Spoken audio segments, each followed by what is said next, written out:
夫君。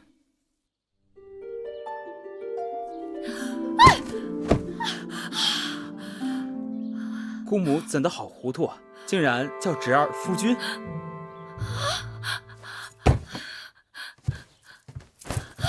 公主，皇公子呢？皇公子，皇公子不是在屋里吗？那是太子。太子，太子一早来给皇公子贺喜，然后就走了呀。蠢猪，那走掉的是皇公子。公主息怒，公主息怒！啊，怎么出这种事？公主息怒！公主息怒！公主息怒！公主闪开！公主！公主！公主！怎么回事？拜！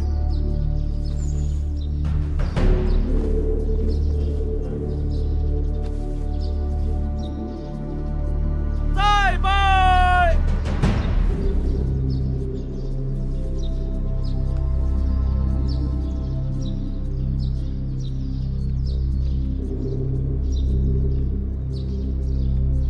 三拜！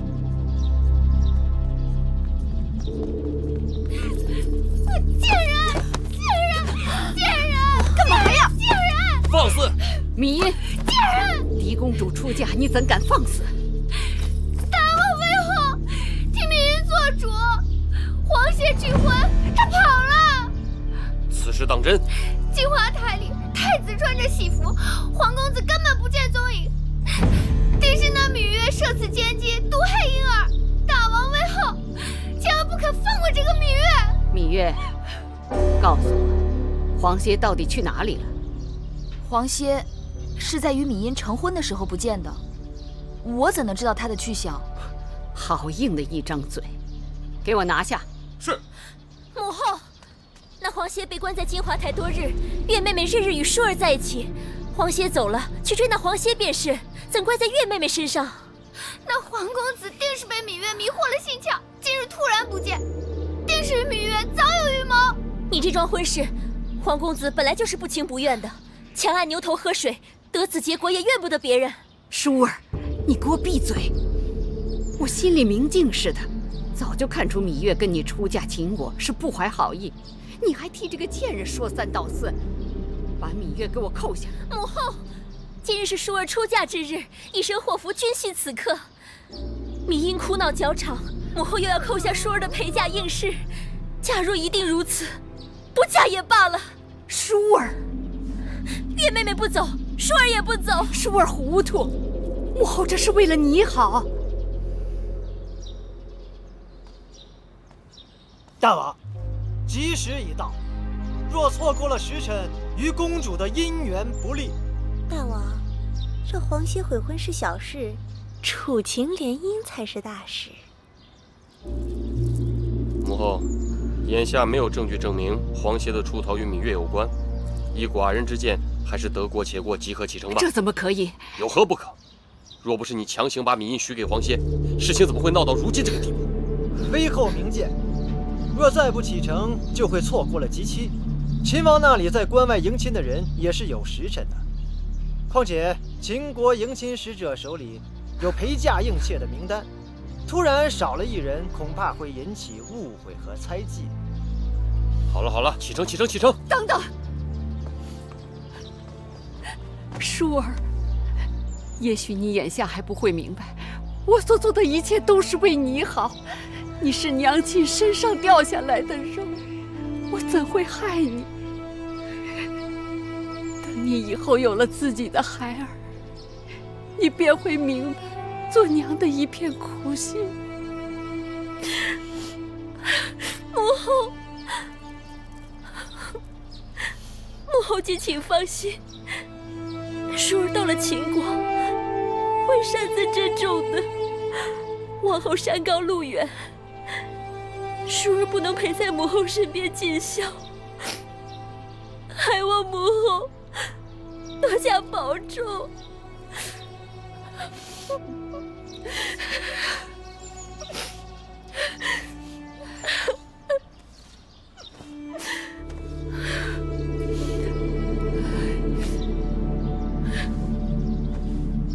吉时到，启程。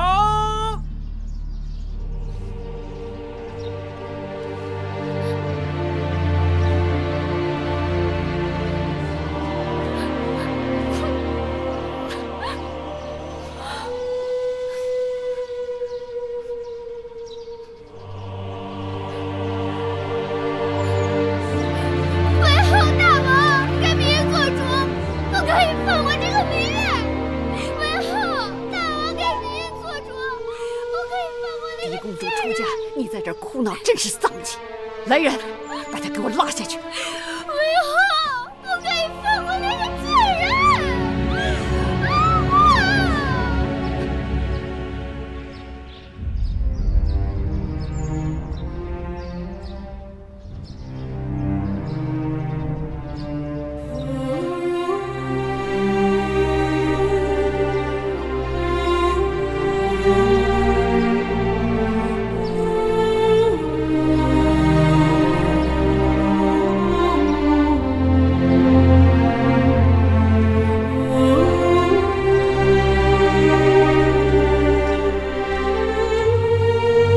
早晚天亮，您打小就落下了一受凉就咳嗽的毛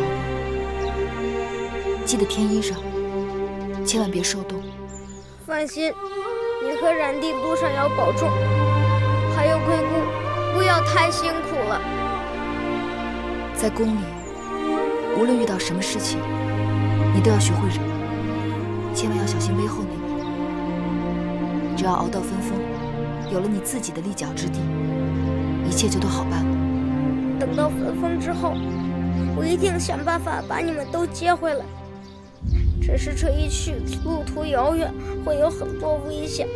还有我呢，谁要是敢欺负姐姐和魁姑，我就揍他。小冉是个男子汉了，遇到险境我们会有办法的。眼下我们不得不分开，就是为了有一日，我们可以平平安安的团聚在一起。求到了！要不然到江边上船，天就要黑了。蓉蓉送姐姐出嫁。起来吧。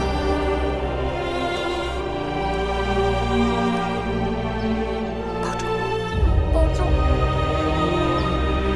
走吧。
襄城守将唐遂拜见舒公主。免礼。谢公主。这位是秦国的蒙敖将军，特来迎亲。外臣蒙敖拜见舒公主。蒙将军有礼。公主，行宫已经准备好了，请您先行歇息。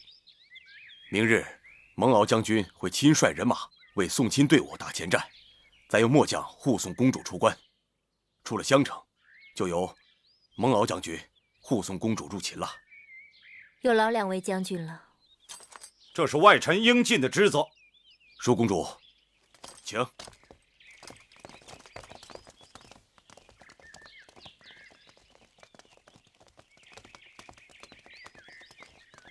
岳公主，小心脚下。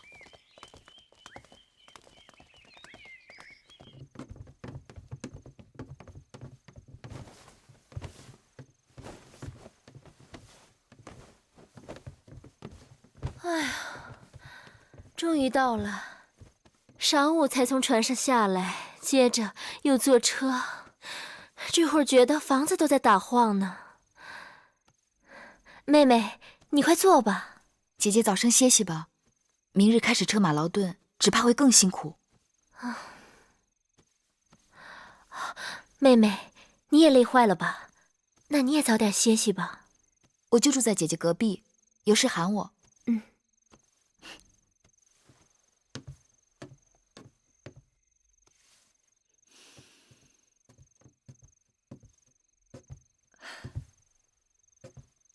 这孩子累坏了，一沾枕头就睡着了。路上你一直照应我们，此刻还要做针线，让我来吧。不用，你快把这碗绿豆汤喝了吧，我才熬的。是不是还有点烫？不是。明日就要离开楚国了，我这心里乱乱的。能顺顺当当的走到这儿，已经不容易了。虽说出了楚国，魏后的手就够不着了，但家也就此难回了。有亲人就有家，首先是要活着，只要能活下来，你娘亲和举姬就没有白死。等我们跟黄公子接上了头，就该将实情告诉舒公主，免得走得突然，让她伤心。姑姑说的是。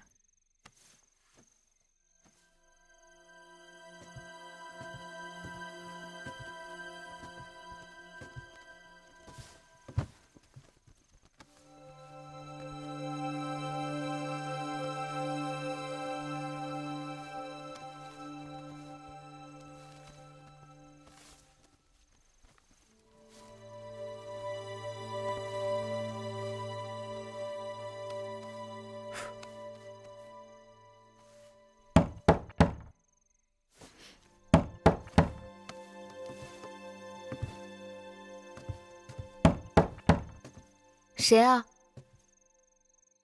一位故人。我听你的声音陌生。你将门打开，便知道了。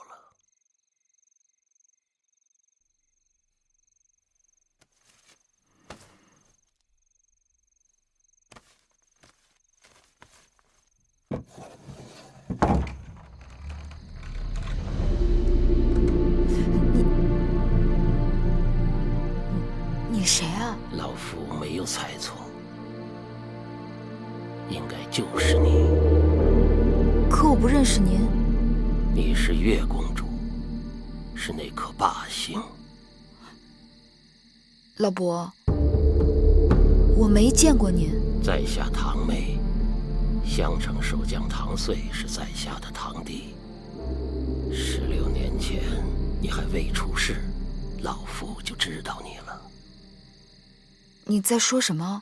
当年老夫夜观天象，发现霸星出世，4府变，6家乱，主天下大变。我将此事报告给大王，说霸星将要降生到楚宫。大王当时高兴得很呢，没想到生下来的却是你这个女娃娃。于是老夫被剜去了双眼，流放到了边关。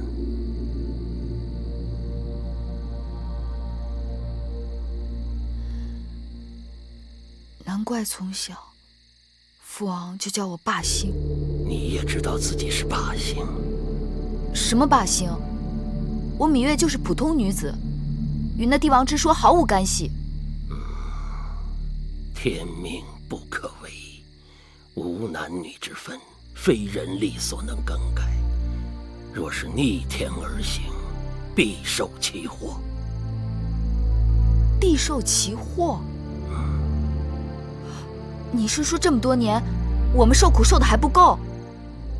你可知道，我和我周围的人就因为这罢星之说而受牵连。老夫只是一介星象之士，根据星辰变化记录言说。就因为你的胡言乱语，害得我娘命运多舛，害得我跟我弟弟从小被人欺负。我们与你无冤无仇，你为何要多事？为何要与我们过不去？天将降大任于斯人也，必先苦其心志，劳其筋骨，饿其体肤，空乏其身，行好了好了，其所你走吧。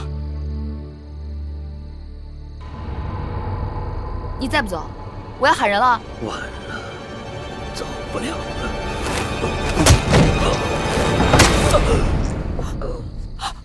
老伯，老伯。老伯，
老伯，老伯，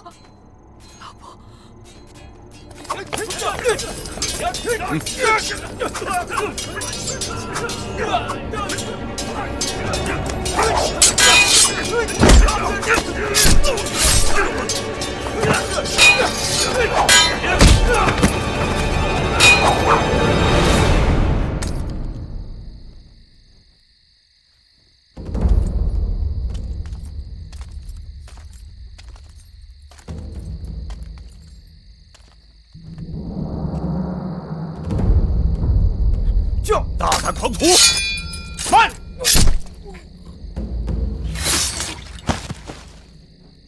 他进去，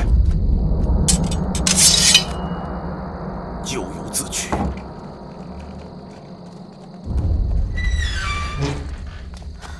月儿，姐姐，怎么了？唐将军，出什么事了？林公主，两个大逆不道的小贼惊扰贵人们歇息。现末将已将其诛灭，望舒公主恕罪。堂妹老伯，可是唐将军的堂兄？不错。老伯仁义，替芈月挡了致命一剑，已经不行了。敢问公主，他人在何处？在我屋里。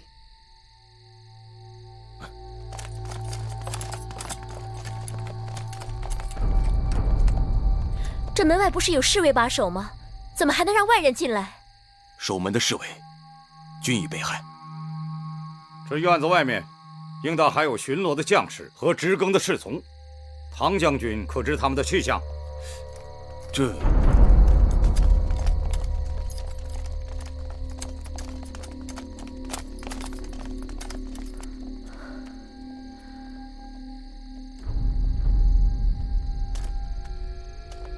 末将失职，明日一定仔细查处，严惩不贷。好了，你们都下去吧。夜已深了，明日还要赶路呢。是。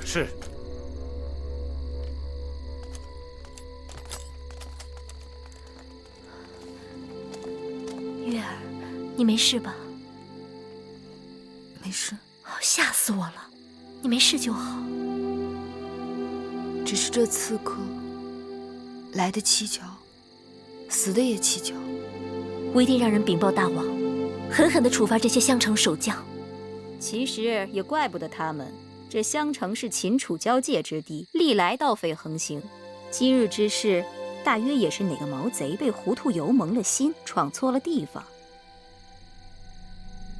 玳瑁姑姑好灵清啊，连这小小边城的事情都了然于胸。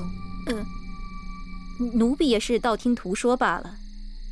既然大家都没事，那就早点歇息吧。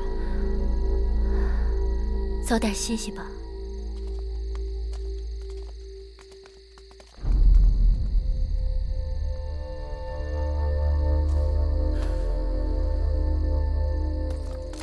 唐将军，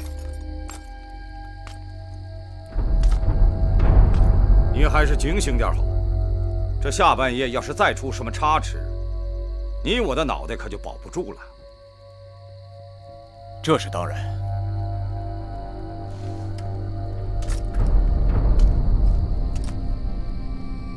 你们这队人，给我在院子外面牢牢守住。要是再出半点差池，本将军绝不轻饶。是。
我想了一夜，昨晚之事绝非意外。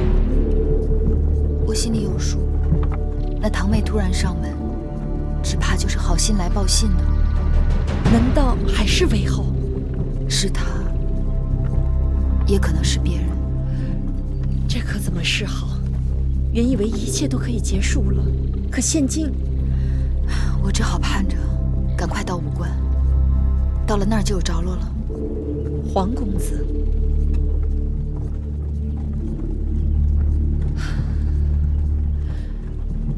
少司命庇佑，月儿和我们能平安到武关城。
公主，此处已是楚秦交界，末将只能护送公主至此。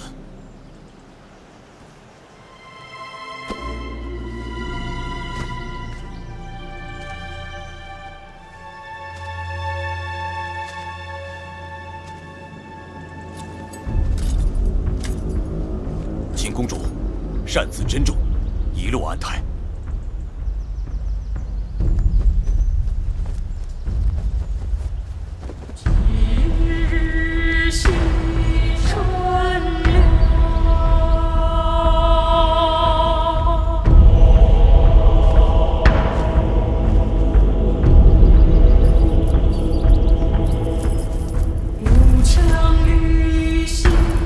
上光。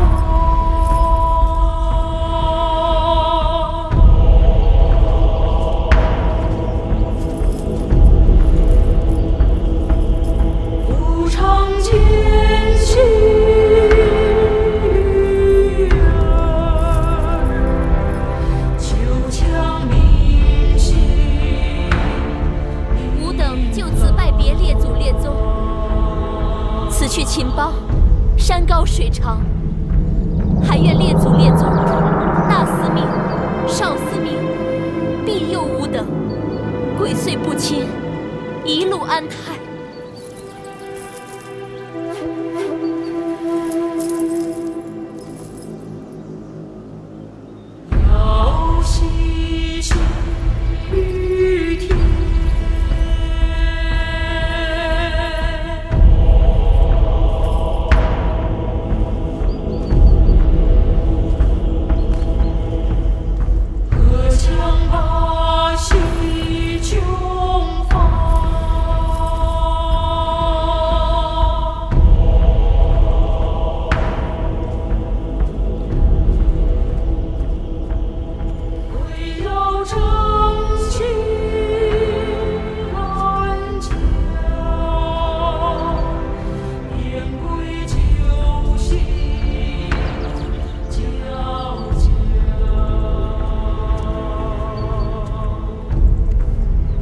这是在做什么？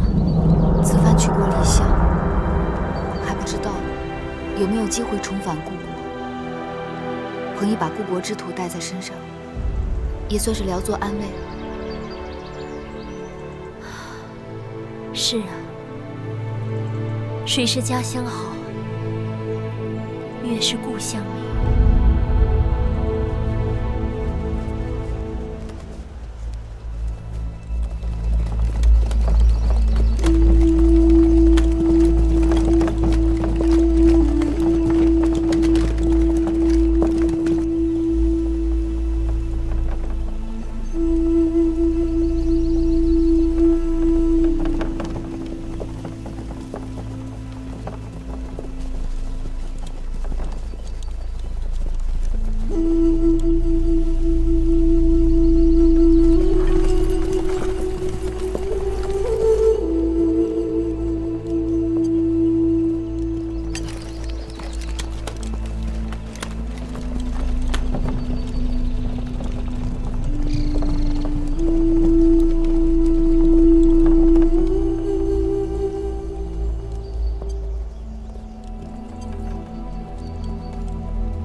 公主，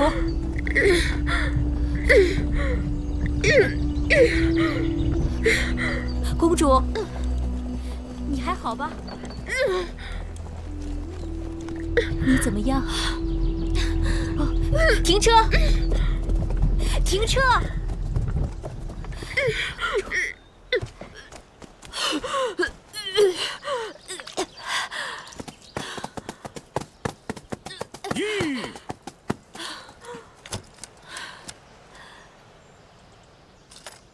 公主，太庙已定下吉时，咱们行程紧迫。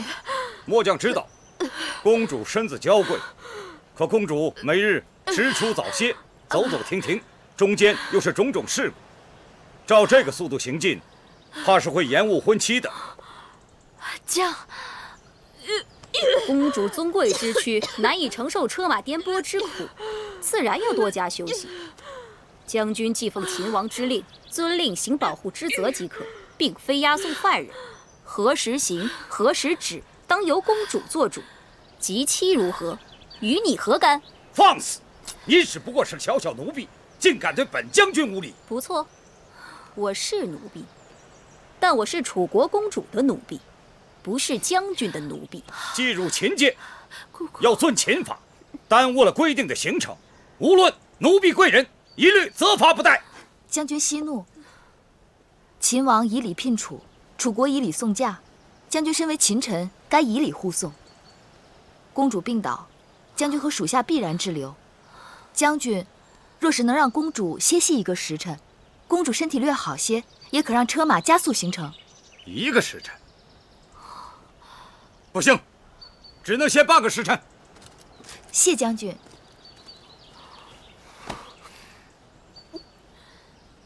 姐姐，喝口水吧。这水是必须喝的。荒原之中，水是救命的神仙。不，我怕喝下去，一会儿又吐出来。与其如此，不如不喝。姐姐，入秦多日，你不是吃不下东西，就是把吃的东西全都吐了出来。若是这样下去，身体会吃不消的。公主受的苦你都看到了，且不说送来的膳食粗劣，用膳的时候竟然仍在行进中，人坐在马车里颠得七荤八素，还没吃一口就吐出来了，这哪里是迎亲啊，分明是折磨人。这里不是我们楚国王宫，身边也不是我们楚国臣子，荒郊野外，缺衣少食是难免的。千里迢迢，吃不下也得吃一些。身子是姐姐自己的，损伤了无人可抵偿。出嫁前，只知道这一路曲折遥远，谁料会如此艰辛。还有那个蒙敖将军，更是可恶，完全不把我们放在眼中。蒙敖将军是粗人，行武严整，只怕他有他的难处。再有难处，也该知道自己的身份。舒公主是王后，是主子。若在楚国，她如此叫嚣，脑袋早就搬家了。过2日就到武关了，再忍一忍吧。奴婢能忍，公主如何忍？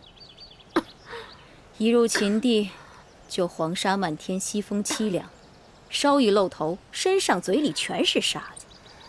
这一路上，连个驿站都没有，晚上只能睡臭烘烘的羊毛帐篷。你问问公主，入秦的这些日子，公主有多少天没梳洗了？那段时间坐船，我以为会是最难熬，如今想来，就如同仙宫一样。既然出嫁没有退路，那姐姐只好想着，只要熬过这一关，往后就好了。如何之后？熬不过眼前，又哪来的往后？我真是想家。这一路，越走越灰心。这般周折，真是让人……姐姐是想说，真有些后悔出嫁了吗？什么越走越灰心？明明是越走，与心上人越近才是。哪来的心上人啊？进入秦国这些日子，姐姐可听说过秦国4塞？武关、函谷关、萧关、大散关。武关城是秦楚边塞第1城，秦王就是从这里出关，进入大楚，去向姐姐求亲的。妹妹提起秦王求亲，真是恍如隔世。到了武关就有驿站，站站相连，一路平坦大道直通咸阳。到那时，姐姐就可以好好歇息，调理身体啦。妹妹也想早早到武关，对吧？当然。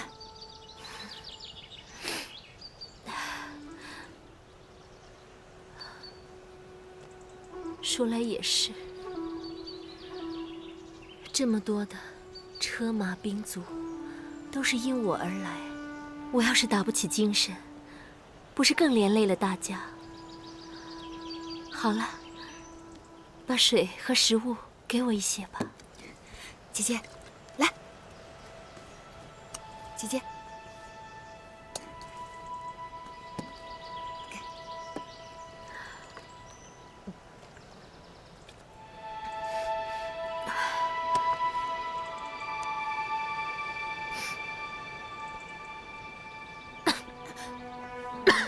姐姐，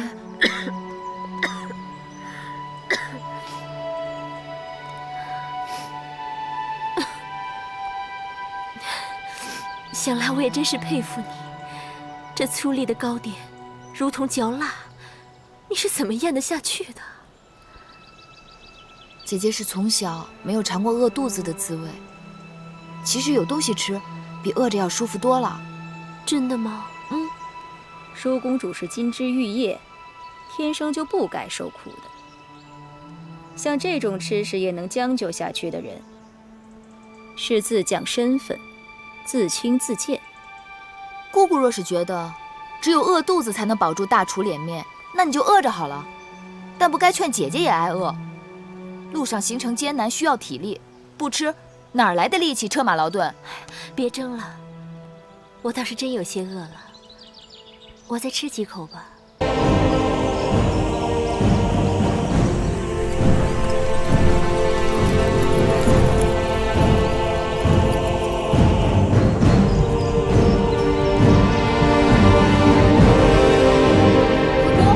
五关城到了，总算到五关了。我看看，我看看。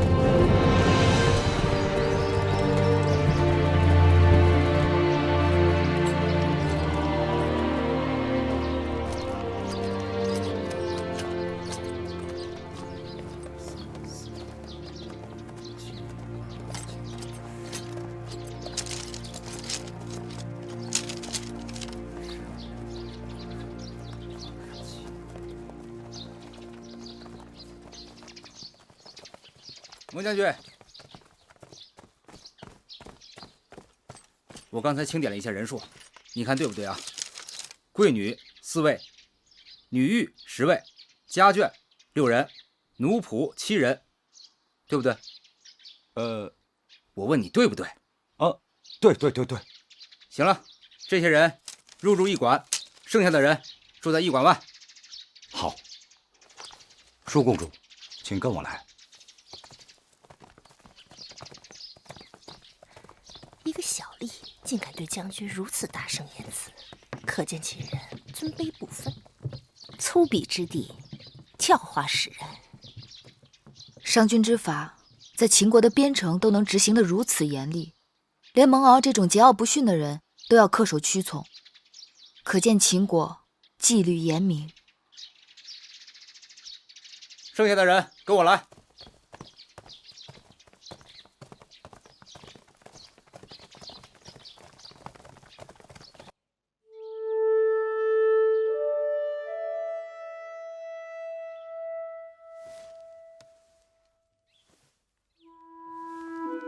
女一志，姐姐怎么样了？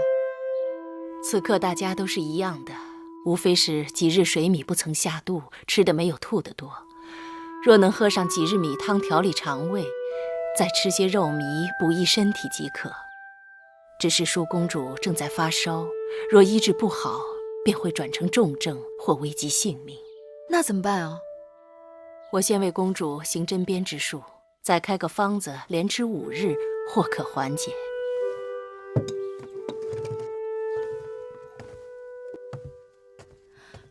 珍珠，一会儿拿着药方速去开药，尽快回来。是。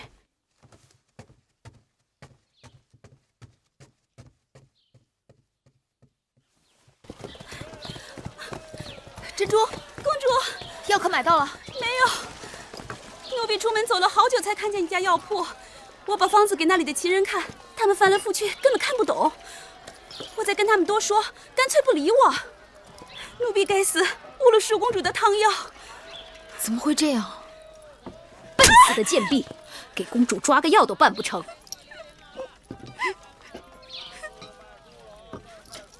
哎呀，我竟然忘了，这10里不同音，百里不同俗的，这到了秦国，自然是用秦国文字。他们一定是因为看不懂女医治的方子，所以不肯理会咱们。玳瑁姑姑，咱们这些随驾的臣仆中，有哪个会秦国文字？他们都是打理内政的内小臣，哪里懂得列国文字？再说，我们楚国也算得上天下第1大国，怎的秦国人不学我楚国文字，反而要我楚国人懂得秦国文字呢？我去找蒙敖。蒙某是贾氏，负责护送楚国公主到我大秦国都，遵行的是保护职责。至于其他的事情，自然是由贵国公主自己做主。再说蒙某又不是什么臣仆之辈，这种杂役小事，请公主自便。我并非是打算劳驾将军，我只求你派给我一个懂楚文的秦兵，去药铺抓药罢了。你们楚国的贵人，自然是经常把楚国的士卒当成下人。可我们大秦的士卒，岂会充当此等杂役的角色？那你帮我找一个懂楚文的秦人，随便什么人。没有。你们楚国那些鸟文，除了专职外务的臣子们之外，没人能懂。你要买药，让你们楚人去买，别在这烦我。你这个人，情理不通。你出了驿站，上大街往前走，再往北拐，那边有一个雍氏药铺，那铺主是武关城内最有学问的人，你可以找他试试。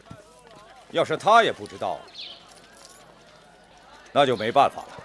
多谢。月公主穿婚装出行不太合适吧？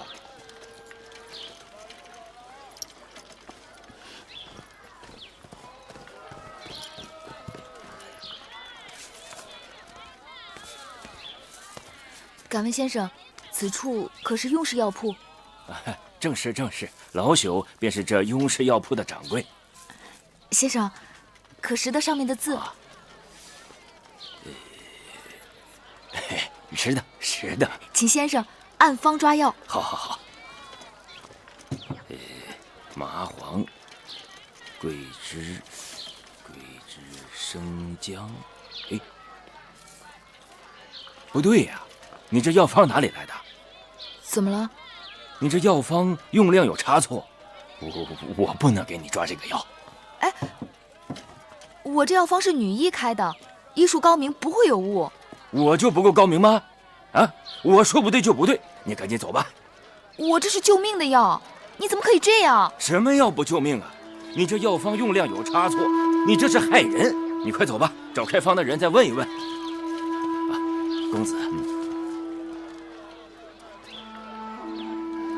在下雍瑞，雍氏药铺的主人，敢问何事惹得贵人烦恼？听说先生见闻广博，无所不知，这是我的药方，劳烦您看看，为何你家掌柜硬说这用量有误？这药方上写的是鸟传，贵人可是来自楚国？正是。不知道为什么这位先生不肯接我的药方。贵人可知，这秦楚两地虽然接壤，但不仅文字各异，就连这度量之衡器也是不同。我这老仆虽然识得药方上的药名，但因为分量上与我们的惯常有差异，怕是搞错误人性命，所以不敢接此药方。原来如此。好在昔年本人也曾游学楚国，对楚国的鸟传略知一二，知道楚国的计量方法与秦国的不同。这药就由我来抓吧。有劳先生了。您的药包好了。多谢先生。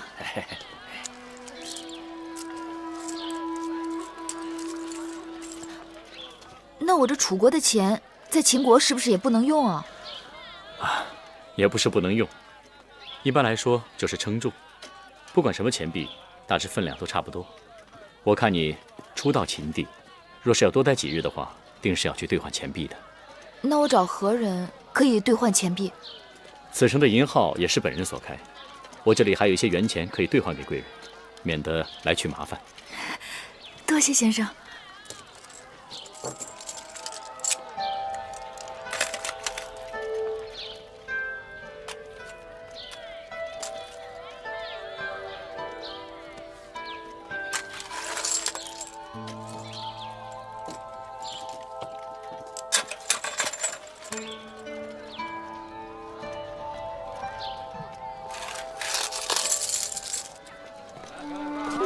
今日若非先生相助，这药就抓不成了。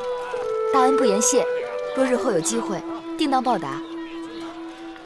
举手之劳，人皆可为，岂敢当一声恩与谢？在下今日也不过是凑巧到此，能为贵人效劳，是在下的荣幸。先生姓雍，这一路往南下去是上庸，莫非您是庸国后人？庸国处于秦楚夹缝之间，早已亡国，国土被秦楚瓜分。如今的雍氏不过是秦国的附庸之臣而已。原来先生也是位公子，失礼了。你还是称我为先生吧。大征之时，故国早亡，不如忘却吧。贵人当知，如今的秦国信奉的是商君之法，周天子之旧俗，分封领主之权早已名存实亡。难得商君人亡政不息，秦人守法之严，令人叹服。人心皆爱自由，谁愿意被拘束着？秦人守法，也不过是因为商君之法苛刻严酷，所以虽然商君身死，秦人仍感觉压抑，致使不安分者、从军者甚多。这是为何？当军事，军令之下比勇气，比胆量，比杀人。秦人军功之赏高于列国数倍，所以秦人与列国征战，排除将帅的能力之外，秦人往往可以战胜数倍于己的他国军队。秦人可畏啊！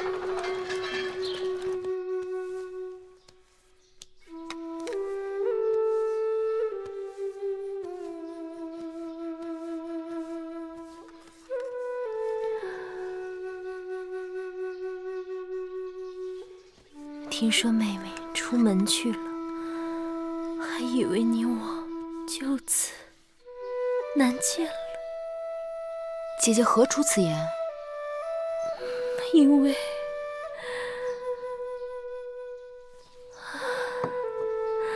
因为你我身在他乡，人生地不熟的，若是走丢了，该如何是好？姐姐多虑了，我又不是小孩子，说丢就能丢。只是太辛苦你了。只要姐姐的身子能好起来，我做什么都不辛苦。芈月是公主的陪嫁应试，替公主奔波劳累是分内之事。再说，她身体强壮，做惯了粗事差事。玳瑁姑姑此话不对，月儿久病，身体尚未痊愈，就与你我一同素风参与，艰辛无比，何来的强壮二字？再说月儿本是楚国公主，为何她就该做粗使差事？从今以后，我和月儿只有姐妹，没有尊卑。玳瑁姑姑要再出此言，不要怪我迁怒于你。是。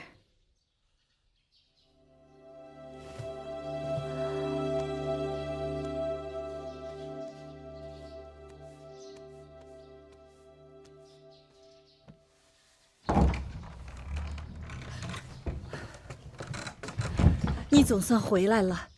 刚才来了一个总角小儿，拿了竹简给你，要你仔细看了。近日有时3刻去见他。见谁？他说你该知道的。那小儿呢？传完了话就走了。我追着问他到哪儿见，他一边跑又一边摇头的。皎皎黄鸟止于棘，谁从木工子车烟兮。我猜想该是黄公子派来的人，但没头没脑的几句话，什么也没说呀。这个人到哪儿去见他呀？他说了。是吗？姑姑放心，我去见他就是了。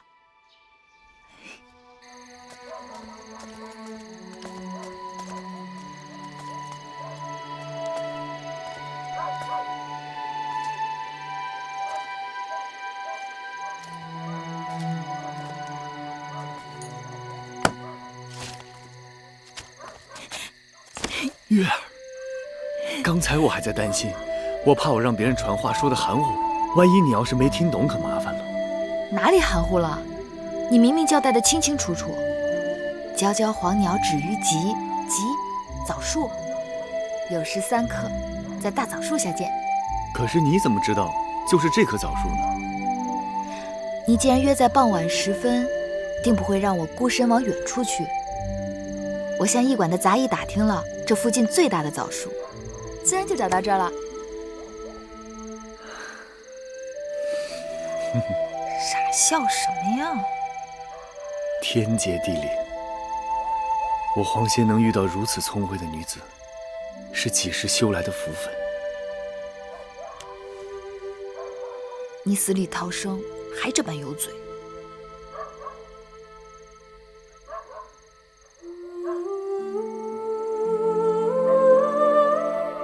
你的手好冷啊。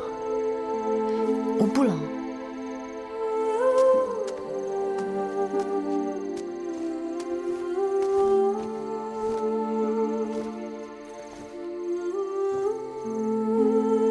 布冷也披上。迎亲的人马刚刚到武关，他们定要休整几日。既然奎国和小冉也出来了，正好咱们一起走。我住的客栈就在那条街，我已经和客栈老板订好了马车。3日后同一时间，我在我住的客栈等你们。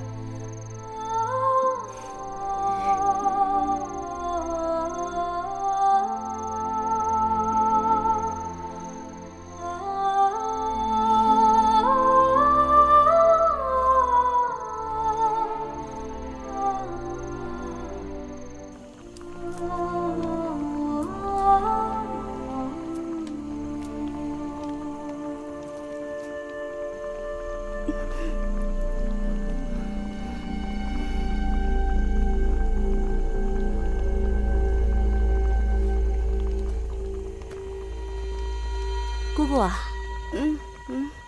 姑姑这几日辛苦了，你回去歇一会儿。锅里的东西我替你看着。这个不行。为何不行？这是为舒公主熬的肉糜，一夜不可熄火的。我心里有数，我在这值夜盯着柴火，你呢回去睡2、3个时辰再过来，绝不会误事。这，你只管放心吧，我会仔细看着。那就拜托你了。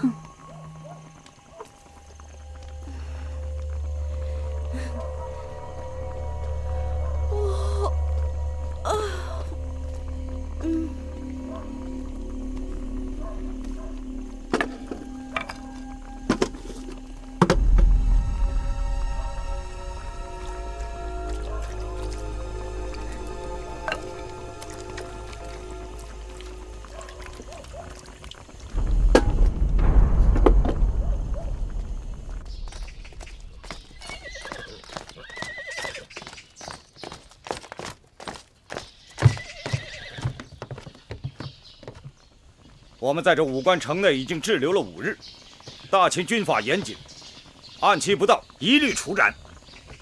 月公主，近日末将在此，请舒公主2日后务必上路。将军可知，公主病得不轻，你若逼着她2日后上路，那便是要了她的性命。吉期不能耽误，2日后无论生死都要启程。舒公主若是走不了，末将就是派人抬，也要把公主抬上车。你们为何不派快马给秦王报信，告诉他人命关天，务必更改吉期？若要硬抬舒公主上路，你先杀了我好了。你2日就是2日，2日后你们若不走，我自己回咸阳向大王请罪。至于你们的安全，恕不负责。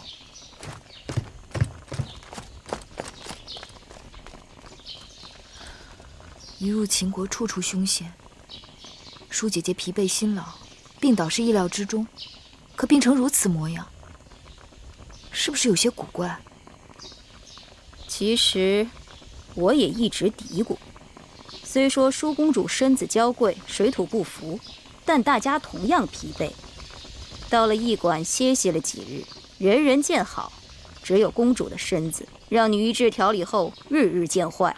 方子是女医治开的，药是月公主抓的。我不知道这里边有没有什么文章。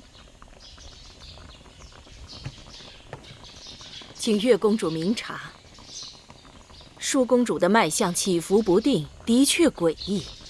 可这2日，公主病势转沉后，她入口的每道菜、每口汤都由专人看守着，应该不会有什么差错呀。此刻还不是乱疑心人的时候。既然姐姐所有的饮食汤药都由自己人从头到尾料理，那再想一想，还有没有什么机会可能会让人做了手脚？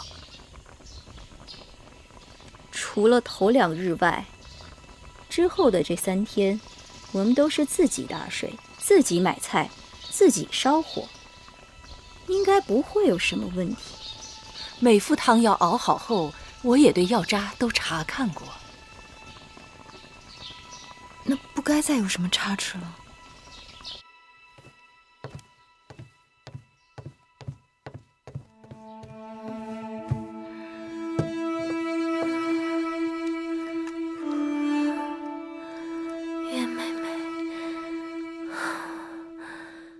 我是不是要死了？你净瞎说！你就是水土不服，调养几日就会好起来的。我自己的身子，我心里清楚，我从没有这么难受过。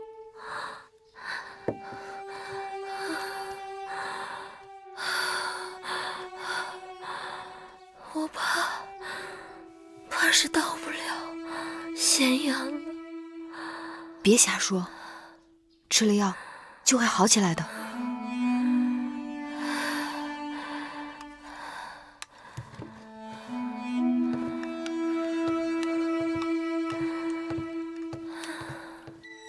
是我让他出去的。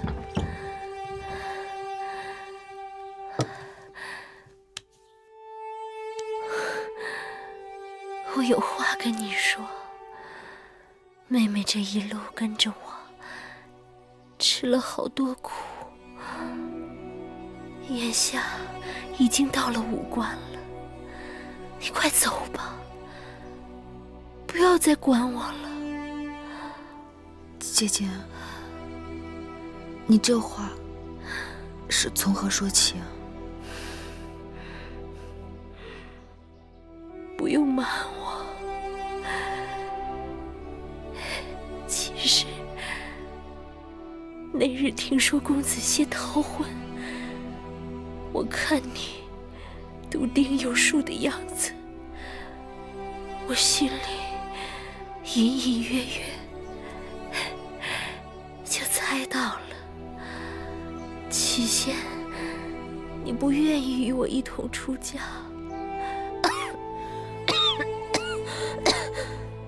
后又自请陪嫁秦国，定是事出有因，对吗？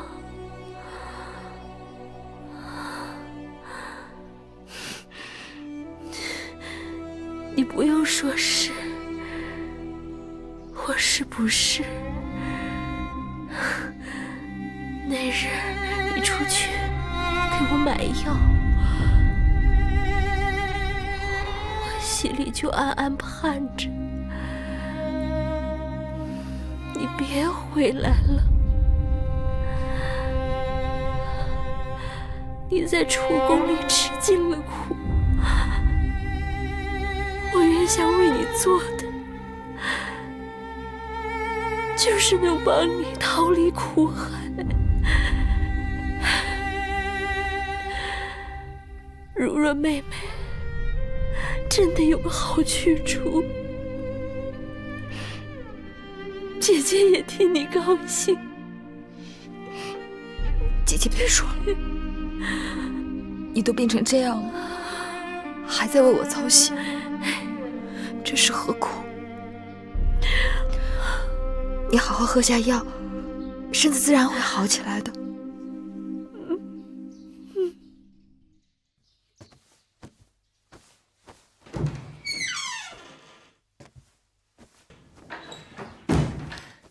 玉儿，姐姐，姐姐，我们什么时候可以走？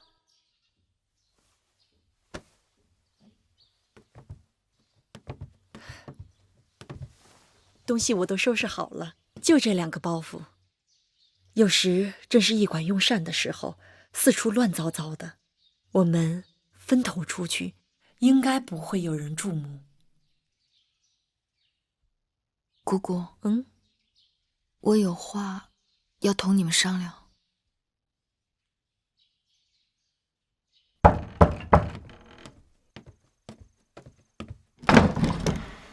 月儿，你怎么提前来了？快进来。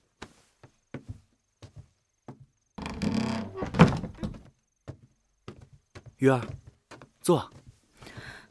子歇，我恐怕不能马上与你走了。出什么事儿了？舒姐姐病情凶险，我若甩手走了，她定是凶多吉少。姐姐眼下身边最需要亲人照顾，我想，我应当守在她身边，把她送到咸阳。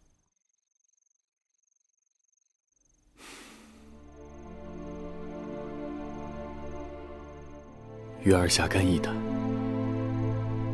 你的心思，子歇明了。只是怕耽搁的时日太多，万一走漏了风声，风险太大。毛敖将军坚持2日后启程，眼下只能走一步看一步了。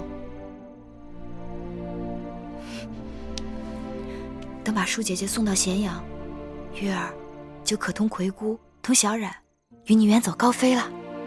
既然月儿的心意已定，我依你就是。将来咱们一起到了咸阳，再做长远打算吧。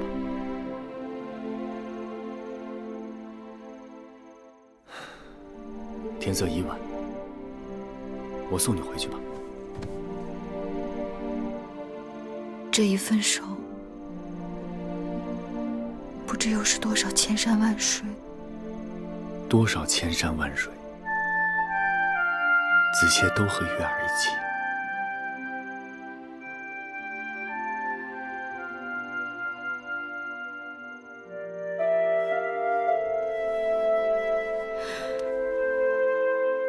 月儿愿意做子歇的妻子。子歇知道。月儿愿意这一刻就做子歇的妻子。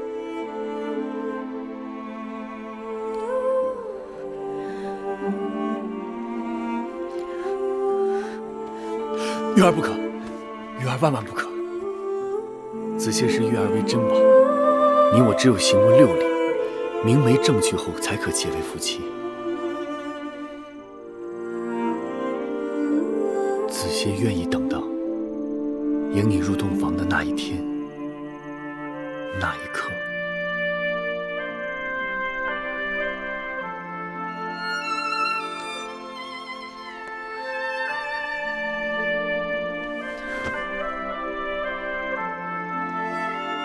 我的夫君是真君子。